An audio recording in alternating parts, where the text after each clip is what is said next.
Welcome to video lecture 12 of this course on the metaphysical teaching of St. Thomas Aquinas on the problem of the one and the many, or on the one and the many. In this lecture, I'm going to talk about the dramatic impact that the reality of aims has on our understanding of and in the nature of philosophy, science.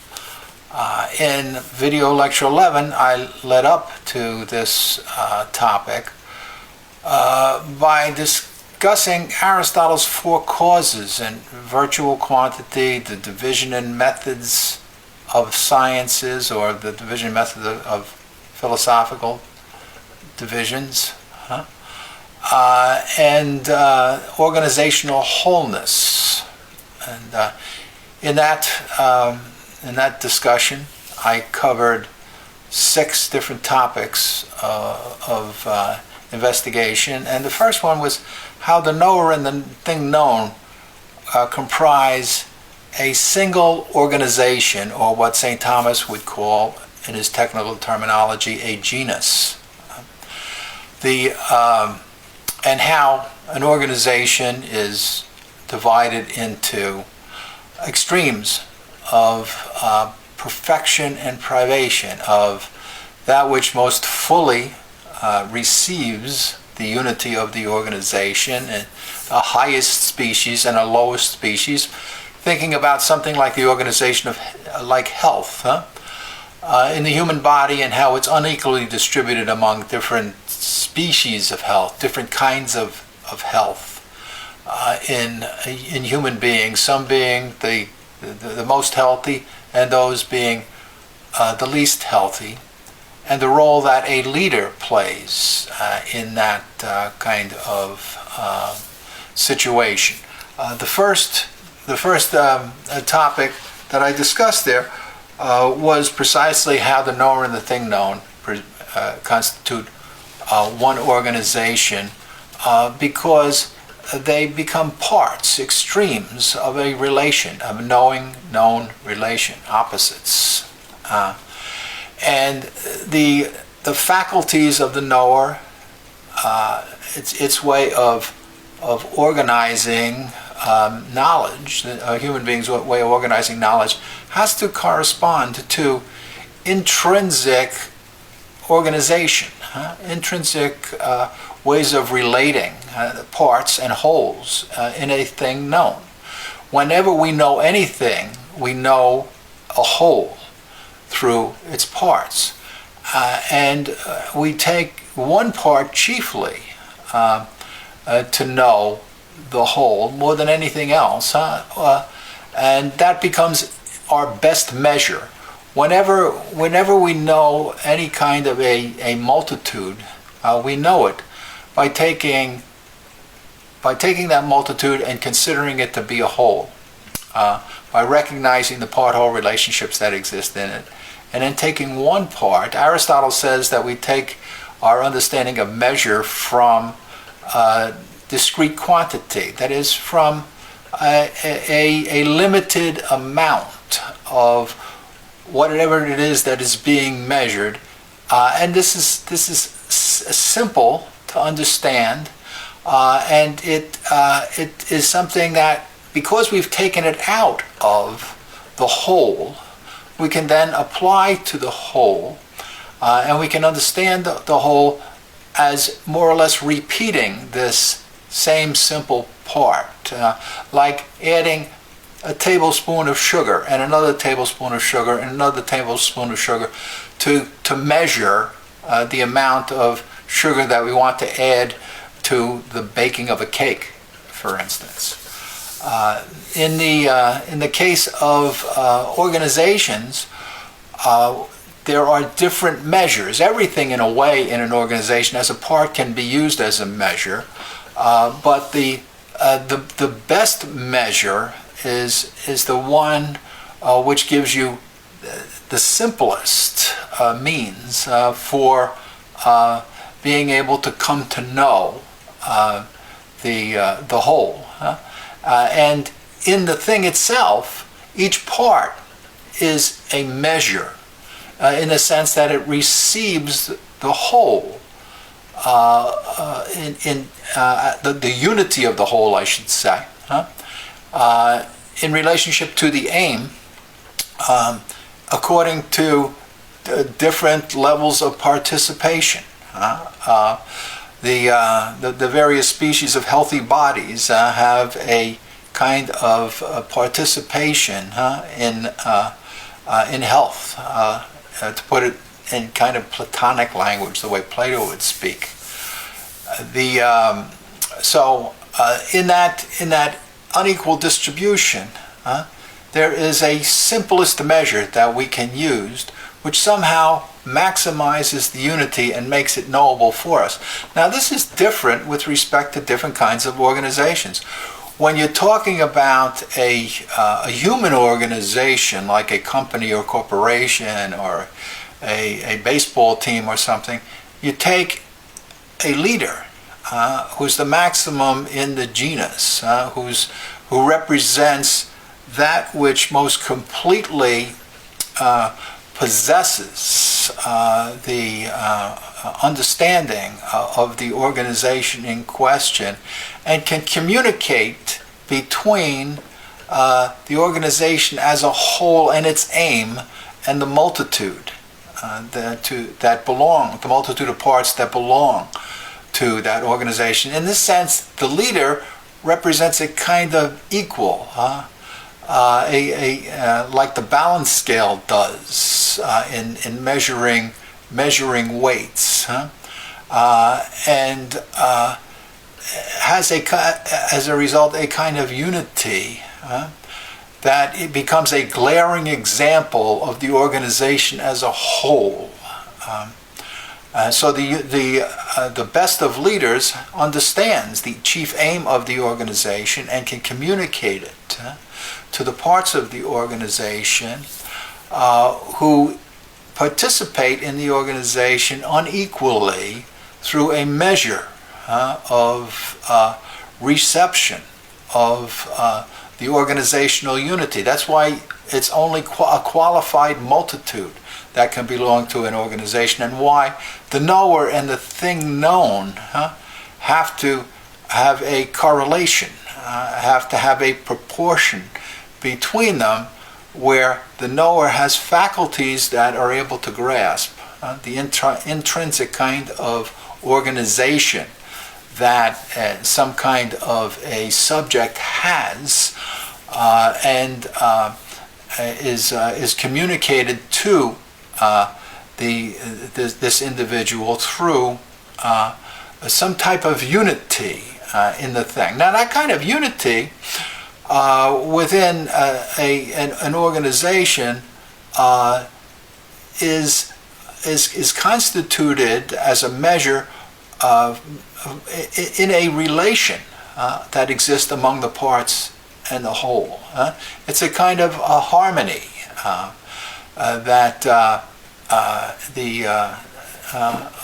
of the cooperation of the parts, because measures very often are not simply a single unit, but measures can be a multitude that are unified into some sort of a group. And so you take a little bit of an organization and you use it to understand a bigger part of an organization, or you take a chief part of the organization, one where you can find a glaring example that's easily applicable to the multitude, that enables you to know the way the parts are essentially connected to the whole. Right? The second question I examined was how St. Thomas precisely distinguishes a scientific subject from a scientific knower. And I covered in that discussion how for St. Thomas there's an organizational wholeness in the thing. The subject for him, what he calls a genus, is actually just a whole made up of parts. We today would call it an organization, and we have faculties that replicate through the behavior of a thing and the cause-effect relationships. These symptoms that we see act as signposts, like a stop sign, for example. And they point to us. They point to the human intellect and our sense faculties in the direction of the causal relationships, and the cause itself then becomes the measure. Right? Within the thing, the causes at work become a measure of the kind of internal unity that the thing has and its wholeness. That's why Aristotle's four causes can be the means for understanding or achieving science. Science is a complicated activity. It involves explanation to achieve complete understanding. And explanation occurs in stages where we go through sensory kinds of replication of the activities in things, to which we add imaginative models and aids, and to which we add concepts that imitate the kind of organization that exists in the thing, and then judgments that imitate, reflect what's expressed in the concepts, and then we verify those judgments by considering where we initially got our first image of this organization from, this organizational unity. And because verification is always an intellectual process, but it always has to be achieved in relationship to the human imagination, and where the human imagination is able to get the evidence, the connection to, the relationship to the cause that it's expressing in an imaginative way.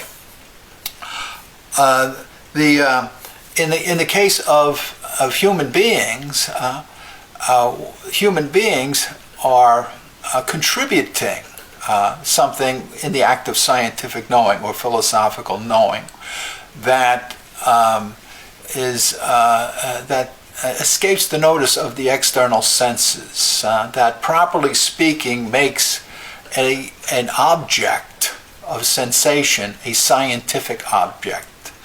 Because science deals with understanding necessary relationships, universal relationships that a cause has to a multitude of effects, like the aim of an organization. That's universally distributed through the organization, through the leader, who's the efficient cause of distributing that aim to the multitude of parts who are a material cause. They're receiving this, right? And then through their unity of parts, they act as a formal cause that is pursuing this aim, because the formal cause exists in, this unifying cause exists in these parts, and that aim also exists in these parts and grows out of them.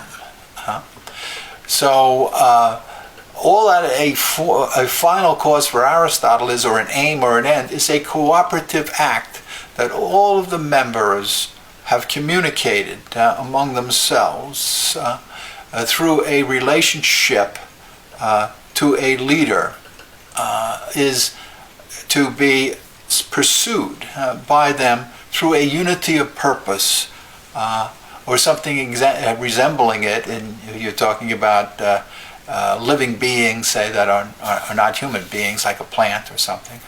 There's a kind of unity of aim that's communicated among the organizational parts, that they cooperate to generate. This is nothing mysterious, this notion of an aim in things. Only in people, strictly speaking, do we talk about it in terms of it being a purpose. In other kinds of living things, we refer to it as a purpose sometimes, but what we're talking about is simply a corporate action. That's the kind of terminology we use today, or a cooperative act, something that a multitude of beings is who have qualifications. Qualified multitude can generate, like cooperating to extinguish a fire as members of a fire department. I discussed also why some sciences are higher, more hierarchical than others, because of the organizations that they study, and the extent to which the necessity of unity that the organization has is less dependent upon material conditions, and the power of the intellect in abstraction is more necessary. I'm not going to go into all the details with respect to that, because I've gone over it enough. And how the formal object of a science or a philosophy cannot be identical with the object or subject that makes a science speculative. That speculation of thinking about things just for the sake of understanding them is different from what makes a science mathematical or physics. The aim, and the aim in relationship to the power, the organization, and the way the organization relates to the power in question, the habit of mathematics, for example, and the figured body that geometricians study. The geometricians study a figured body, physicists study a mobile body. But they have different aims. Sometimes they do it for practical reasons, and sometimes they do it just to understand what's going on. If they're doing it just to understand what's going on, it's theoretical. How philosophy is a personally caused act was the last question I examined. And how the person is the first principle of all science, of all philosophy. Well, a human being is a starting point, and a starting point is the first principle. Knowledge comes out of human beings. Science is a kind of knowledge which is evident. So human beings are principles of science, but they're one part of the principle. They are a measure of science in this respect. Another part of the principle is the organization that they're studying, that they're replicating. When they understand the nature of the organization, the necessary relationships that exist in it, in what Aristotle calls a substance, then we're able to express this in a way that finally concludes in a demonstration, a demonstrative argument. We have science in the most fully expressed sense, or when we can use that demonstration to cause operations in a practical and productive sense. Okay. Now, in this video lecture 12, I'm focusing attention on one of the elements that I talked about in video lecture 11, namely aims, having the end in view, okay? And how that transforms a multitude from being just a bare multitude into being qualified parts of a whole.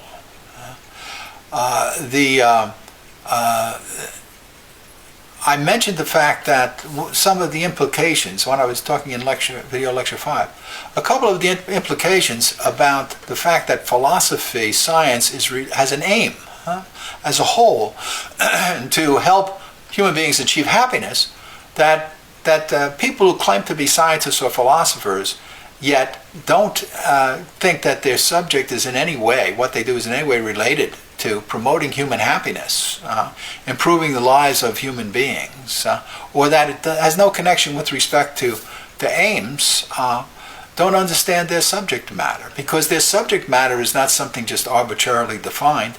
It's defined in terms of the relationship that organizations have to human faculties. That's the chief way we define things. Like whether or not food is healthy to eat or not. That doesn't depend upon whether or not the people in the medical profession are concerned with promoting human happiness or not. It has to do with the relationship of food, the way food materials are organized in relationship to bodily organs, to harmonize with the production of health in them.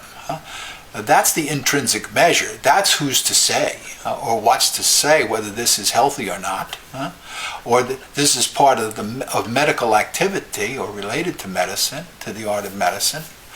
Not simply the way we've decided to name things. We name things properly on the basis of real relationships, because our words are supposed to tell us, when communicating according to the normal use of language, about what we're talking about, so people know precisely the difference between this and that, and can increase our understanding in some way. So people who think that they can do a science or claim to be philosophical, when they have no concern whatsoever with connecting what they do to promoting human happiness for themselves and for others, are mistaken about the nature of their profession, of what it is, of the activity in which they're actually engaged, as we commonly express it in our native language. And those who think that they don't have to be concerned about the material conditions, the circumstances in which we live, that facilitate our ability to practice our professional activity, are guilty of a neglect of professional responsibility. They're violating, in a way, professional ethics. Plato called such people philosophical bastards.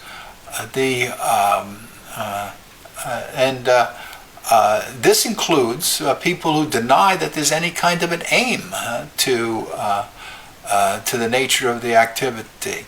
Anybody that has any kind of a familiarity, experience with organizations, knows that the only way in which you can take a multitude of parts, or a disparate multitude, and unify them into being parts of a whole, is to the extent that those parts, that multitude, has qualities, unifiable qualities in relationship to an aim, to generating an aim. Because the organization grows out of the parts. That's why you can use parts as measures of the organization to know the organization, from the weakest part to the strongest part. But once again, the best measure is going to be the one where you find the most glaring example, right, of the organizational unity in its wholeness, as it's replicated throughout the organization. In something simple like a straight line, you take a part of a line and you replicate it, and you measure and you know the line. With a surface, you do it with a smaller surface. With a volume body, a cube, you do it with a regular, like a cubic foot. In the case of a political leader, you're doing this with somebody who has habits that are able to unite the multitude toward the aim, because you're talking about a different type of an organization, one which depends upon qualities of soul, or spiritual qualities, qualities of freedom, that have to be, in the fullest sense, to have a strong society, a strong political body, possessed by a political leader. So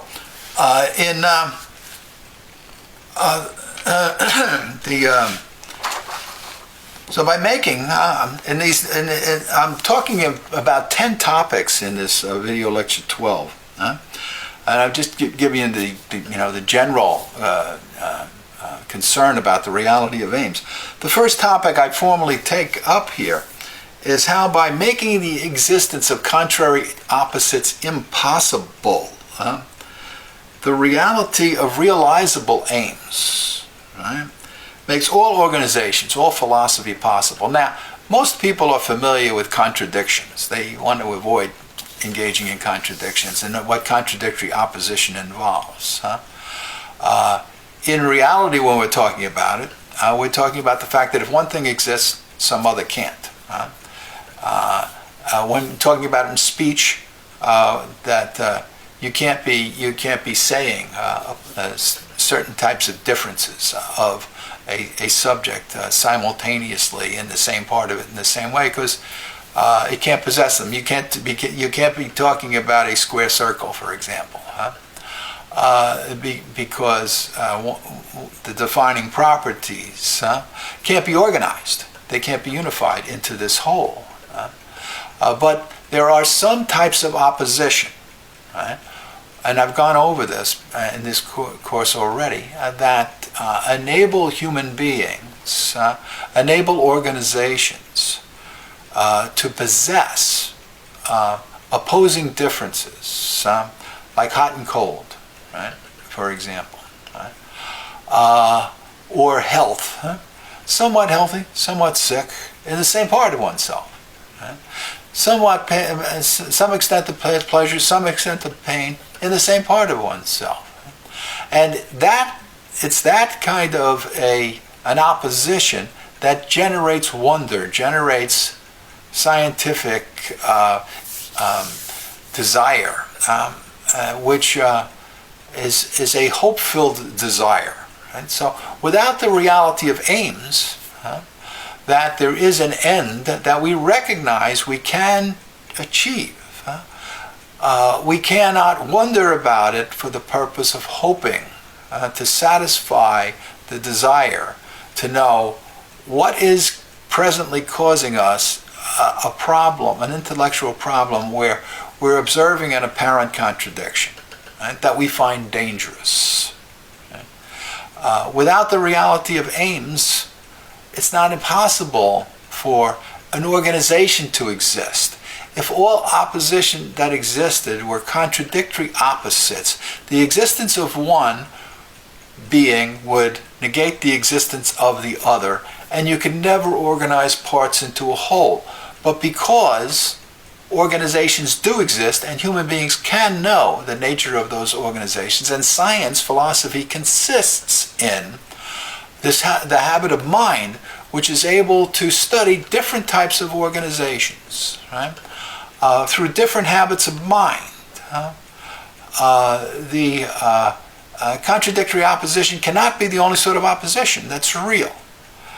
All science, all philosophy, all understanding of leadership depends upon our understanding that in organizations, what we have to do is to join together into a unity, a cooperative unit, a multitude of individuals as well as instruments that they use and circumstances and times that are opposed in different ways, and to harmonize them, to integrate them. And this requires that we communicate an aim through different measures within the organization, different measures of unity, from the highest measure of unity within the organization to the least one, where some person knows the aim of the organization better than anybody else, and is able to maintain the connection between all and among all the other parts of the organization and that aim. And once that person who is the leader loses that connection, the organization becomes weakened. That becomes its weakest point. Different organizations have different weakest points. Try to understand what are those points of strength and weakness in organizations was a chief aim of classical Greek philosophy, of the nature of philosophy, and how different organizations constitute different genera and different species based upon their organizational unity and the quality of the strength of the unity within them. The strongest beings being those that are least dependent upon external circumstances and conditions for them to be able to be one, to be unified as parts of a whole, and to engage in operation of a scientific study of leadership leadership considered as an action involves understanding a hierarchy of parts that have to be integrated. So I've talked about the second question that I also ask here about if contradictory opposites were the only kind of opposition, then no real relations could exist. And no part-whole relations could exist because no organizations could exist. No causes could exist. And we couldn't imagine or even conceive of forming organizations. We couldn't hope for them because you can't hope for the impossible, as St. Thomas and Aristotle say. We can only hope for the possible. So the fact that human beings are constantly pursuing the formation of organizations and constantly identify with belonging to them and recognize the importance that they have to their own personal lives indicates that we understand the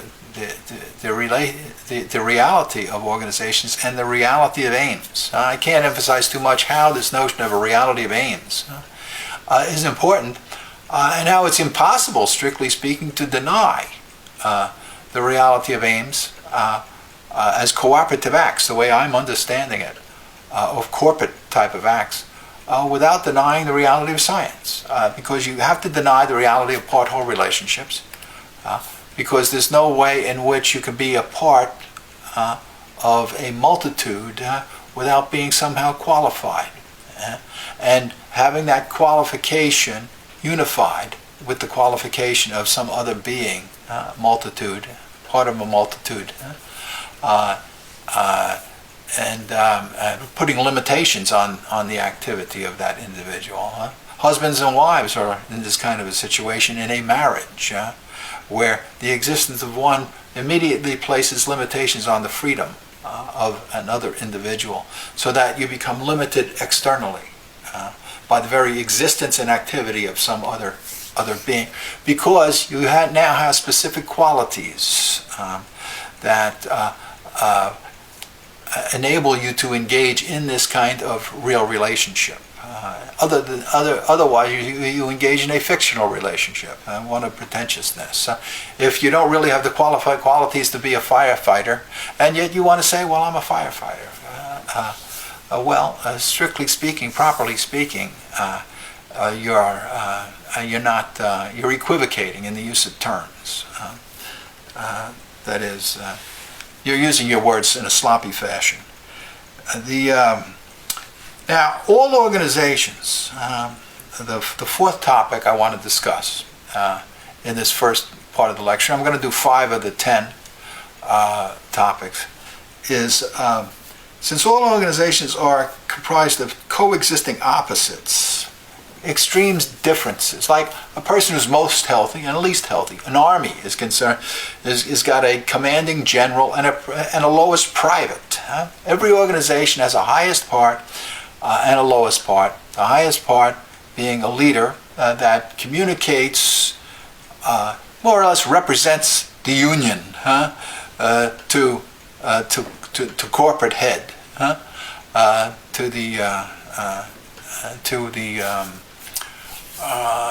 to connect it to the aim of an organization through a strategic plan and a mission statement.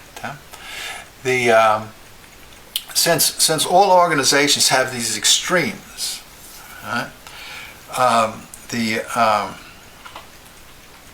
contrary opposition is an essential principle of all organizational existence, of all unity, of all leadership. Without the ability unequally to distribute the organizational aim to each of the internal divisions within an organization through departmental heads, for example, departmental leaders, and through internal operational divisions, like a division of labor. This is a great example. You cannot exercise a unified operation or a unified act when I'm talking about leadership, what I'm talking about is an operational organization. You can have an organization in the sense that you have all the parts assembled with the qualities that can exercise and act. But until you get a leader to be able to communicate and unify the multitude, to cooperate in relationship to satisfying the aim of the organization, achieving the chief act, like public safety for a police organization, or extinguishing fires for like a fire department, or winning games, or winning wars, for a baseball team or a football team or an army. Then you don't have an organization as a whole. It can't exist. You need the qualified parts, you need the aim, and you need the leader who can communicate unequally. So what a leader does is a leader is able to communicate inequality to a multitude within the organization, people who are qualified to execute, to perform operations. It's within an operational organization that leadership in the chief sense in which we generally understand it, in its maximum sense, is manifested. Now, leaders can be of different qualities. You can have good leaders and bad leaders. Leaders, however, whether they're good or bad, do a couple of things. One, they tie the group to the aim, and two, they instill hope. Now, bad leaders do this by means of fear. They do it by means of fear, intimidation, deceit, dishonesty, and human beings will follow them because fear is produced by hope. It lives off of hope. Otherwise, the emotional state that is generated is despondency. People give up. So fear actually is a kind of hope. It's a species of hope. To face difficult situations with a confidence. It depends upon a person realizing a magnitude of power, having some sense of one's own measure of power, and being convinced in the ability to overcome a difficulty. Now, the leader can instill that hope just by threats and intimidation, but fear tends to immobilize people. It tends to drive people apart, not to incline them to cooperate, and so it tends not to be a very good motivator. Whereas the good leader, the person who instills healthy leadership, is a person who is able to exercise a personal will on a multitude and incline that multitude to cooperate.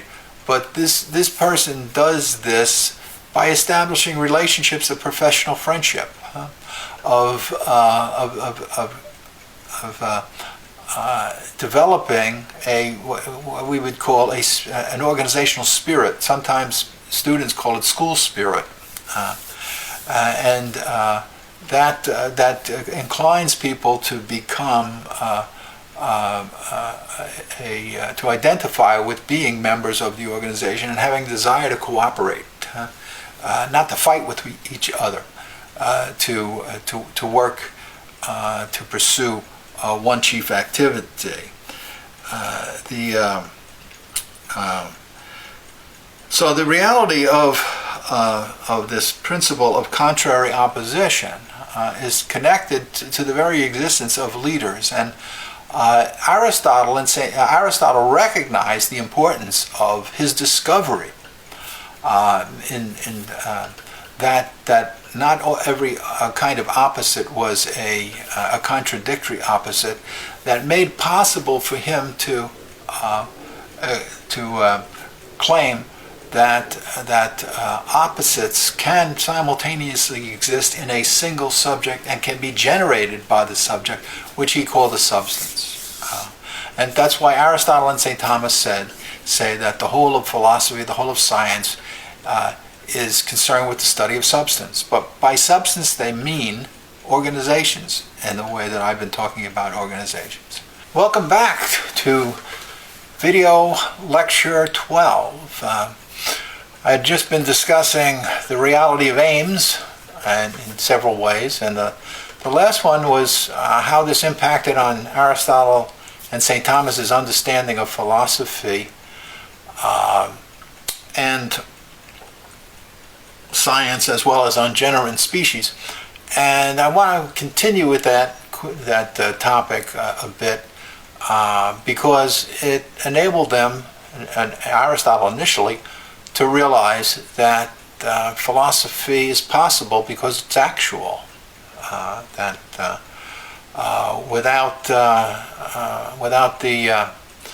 the reality of aims, all opposites would be contradictory opposites, and there would be no possibility of being able to have independently existing organizations, nor for human beings to understand the nature of these organizations.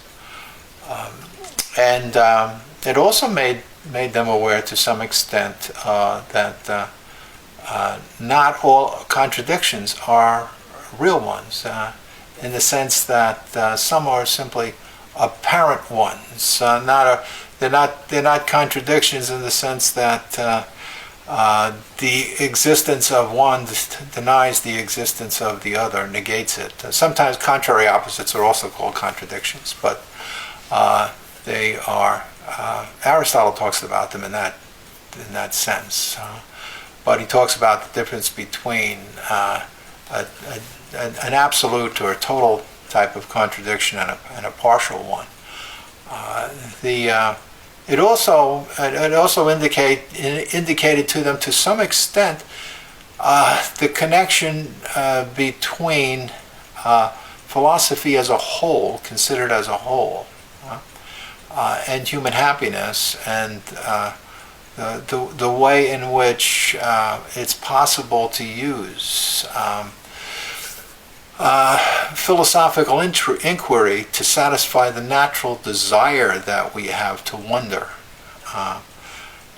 for the purpose of being able to connect ourselves with the cause of our nature, or what Aristotle calls would call the formal object of our nature. That just like each faculty that we have, like hearing or sight, has some sort of a cause, an external cause that activates it. Aristotle calls that a formal object.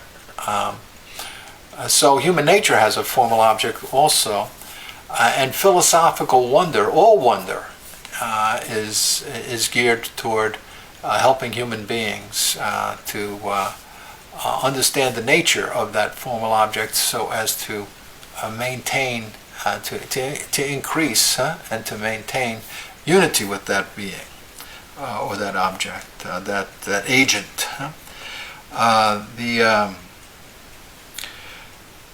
Which leads us into the next question of how this recognition of the reality of aims led to an understanding of this connection between philosophy and the existence of God.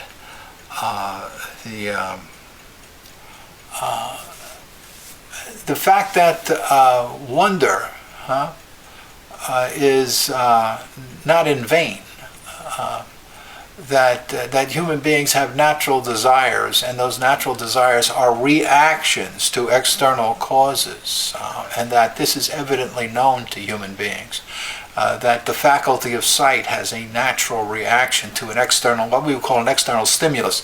That's what Aristotle means by a formal object.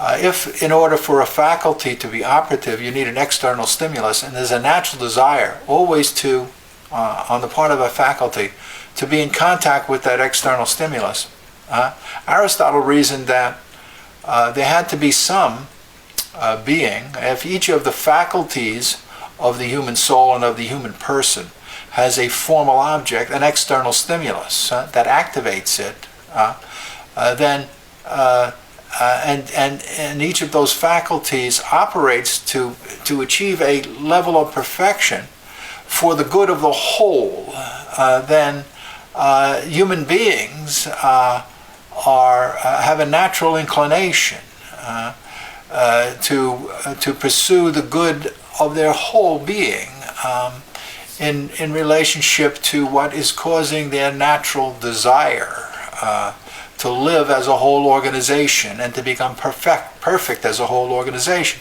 Human beings we don't exist to perfect the existence and operation of our feet, but our feet and our hands and our eyes and our sight and our hearing and our internal and external senses all exist to bring to perfection the existence of a whole agent. This natural inclination is not simply an inclination of the will. The will itself recognizes, has a natural inclination to subordinate its pursuits of human goods, subordinate them to natural human desire, and to measure the excellence of the acts of volition, with the will being an intellectual appetite, in relationship to satisfying natural desire, and this brings the will into conformity with right reason, because we engage in the whole act of reasoning so as to wonder about the universe around us, chiefly, to become perfect as whole beings, as organizational wholes.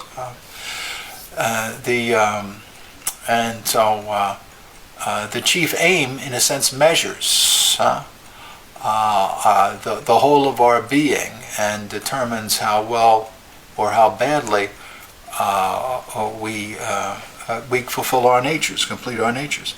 So there's a direct connection between the reality of aims and the existence of contrary opposites, with a being that can unite these contrary opposites. There's no reason why opposites should come together and be united when their natural inclination is to exist apart. Aristotle and St. Thomas reasoned that there has to be some sort of an agent that's the cause of our nature as a whole, and philosophical wonder, the generation of all of the different arts and sciences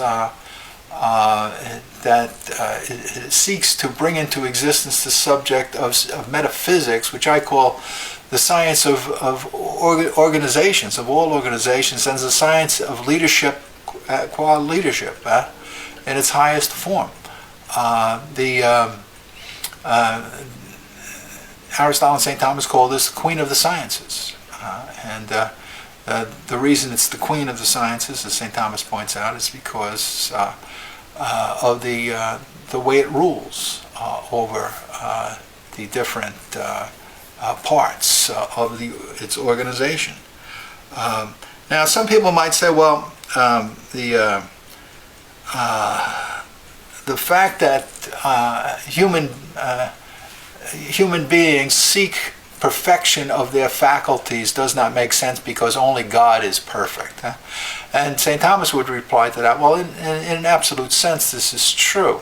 Only God is a complete whole in the sense of not having any parts and not being an organization, but being the principle of all organizations. And in the study of organizations like metaphysics, you could study the existence of the principle or cause of all organizations. But nonetheless, each art and each science, each activity, human activity, has a measure of completeness to it, and that's what St. Thomas means when he uses the term perfection. We'd use the phrase maturely developed. for example, that the thing can reach, it pursues a mature development of its faculties through the exercise of its organic activities in the case of living beings. The specific arts and sciences then is something that human beings are naturally inclined to develop because the whole of human psychological desire is to reach psychological perfection through the perfection of different faculties. The reason that we engage in the act of seeing is not so that we can see, this particular scene or that particular scene, but because we like to see. Human beings have a natural desire to exercise natural activities. These are the only things that we can choose, in fact. I said before in this course, human beings are only able to choose human actions and human relationships, even with respect to choosing to pursue union with a being like God, for example. We're choosing a human relationship to a divine being and a human action in relationship to a divine being. This becomes evident when you think about the fact that the instruments that we use, we name in relationship to the acts we're performing. We don't choose the instrument, we choose the action. The instrument is simply an enabling means that participates in the action. The only reason that we like the food is because we like to eat. We enjoy, and I do, the act of eating, the act of drinking, the act of seeing, the act of driving. That's why we like an automobile. How can you drive if you don't have an automobile to drive? But the automobile is not desired simply in and of itself. It's only desired as an instrument for us to engage in a human activity and experience the perfection of the human relationship to this operation that we couldn't experience without that tool, that device. That's why, if you like to ski, you need a good pair of skis. Well, you don't want the good pair of skis as such, but only because you like to see. If you had no relationship, like to ski, if it had no relationship to skiing, the act of skiing, you'd have no desire for it. And so the only thing, strictly speaking, that you're desiring are the human actions. They're the measure, the chief measure of the pursuit of these other things. So we desire to exercise perfection in our lower faculties, the faculties by means of which we just know the natures of things around us in the universe, physical universe, so that we can come to an understanding through the way organizational activities take place in the physical world, so we can have a better understanding of immateriality, of the immateriality of our own powers, of the existence of immaterial organizations. And immaterial relationships, all relationships to some extent are immaterial, but the more highly and completely and simply composed immaterial ones, those that manifest greater independence of individual liberty and the perfection of our powers. It's to bring into perfection the fullness of our liberty of soul. From material conditions, and to be able to communicate with other beings on an intellectual level, so that we can interchange friendships, personal relationships, that we pursue human good. It's for the perfection of human good that we bring sciences into existence, and lower sciences help to generate other ones, so we can engage in more perfect personal relationships. because we only desire a good as a human being for the perfection of a person, either for ourselves or the perfection of some other person. If we don't relate a good, an action to a person, we can't like it at all. If you don't believe what I'm saying, try doing it. And I think that you won't be able to give me an example. At least I haven't had anybody been able to give me an example, and I don't know how many decades in which I've asked people that question in classes. So all of the sciences, all of the arts in some way are cooperating to perfect, to harmonize all the human faculties, to bring us into perfection of personal relationships. For this reason, I consider the next to last topic in St. Thomas, how his understanding of philosophy and science analogously resembles that of an orchestra conductor, and why this understanding is correct. Because all of the arts, all of the sciences, as organizational activity, are orchestrations, harmonizations of cooperative activities, integration of opposites, so as to achieve the maximum of quality, the greatest extent of quality in the performance of those activities, what St. Thomas calls virtual quantity, the virtual quantum maximum, and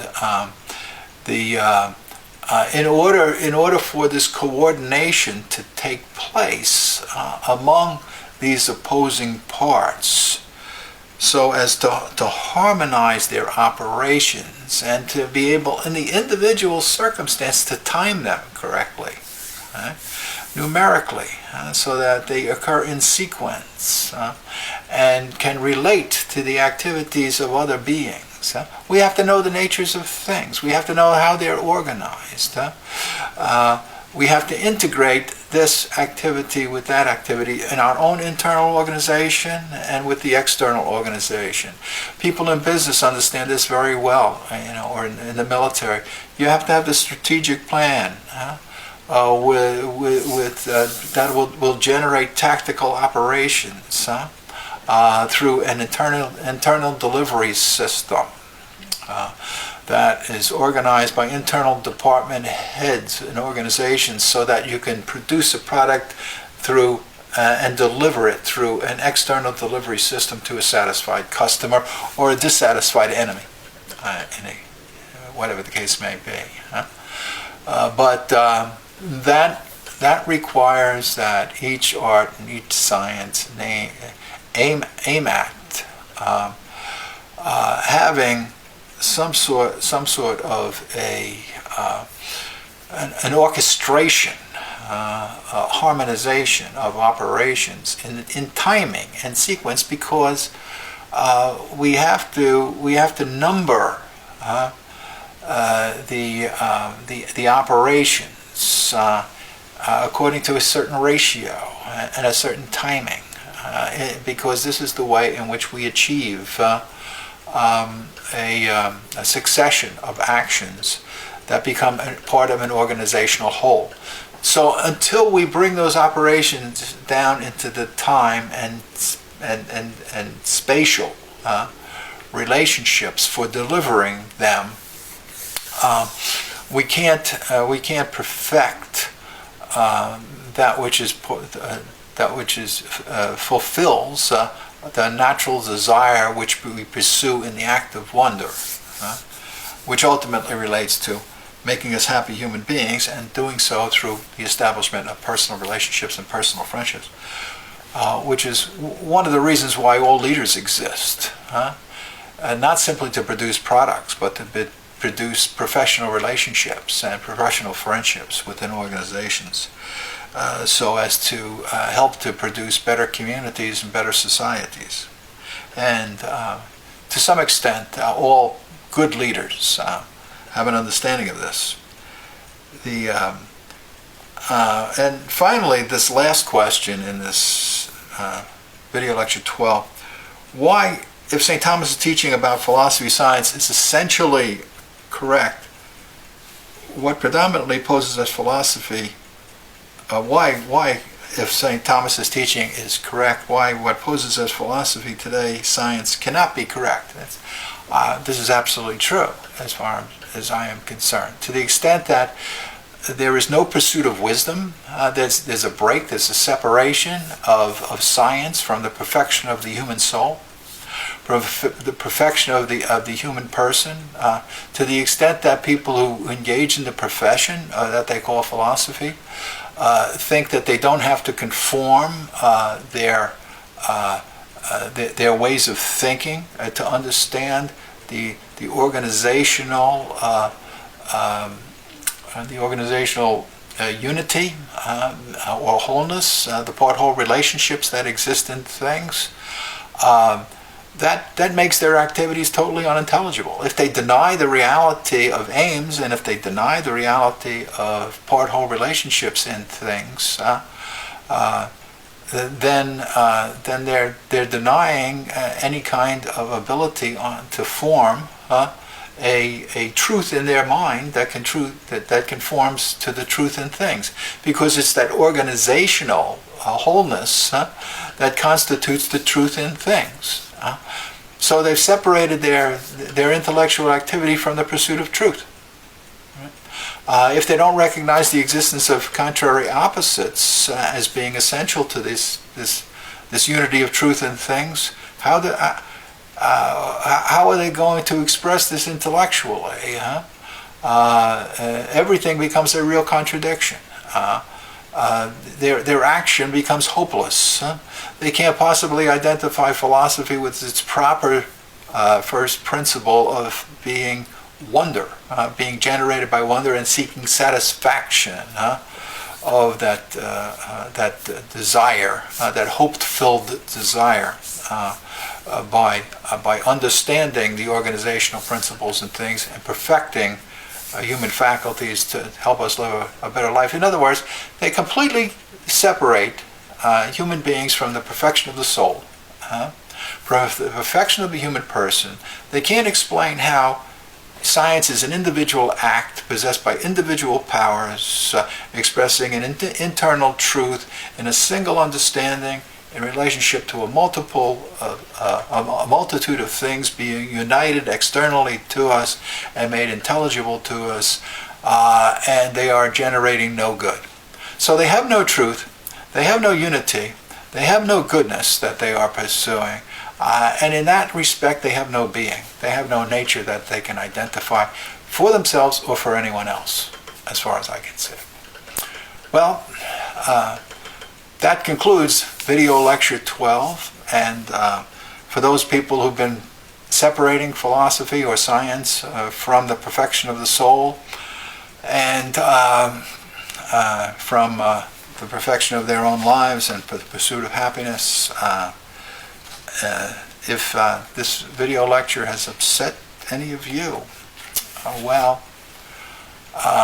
it's time to rethink your activity, and if I'm wrong, please show me where I've gone wrong so that I can help to live a better life.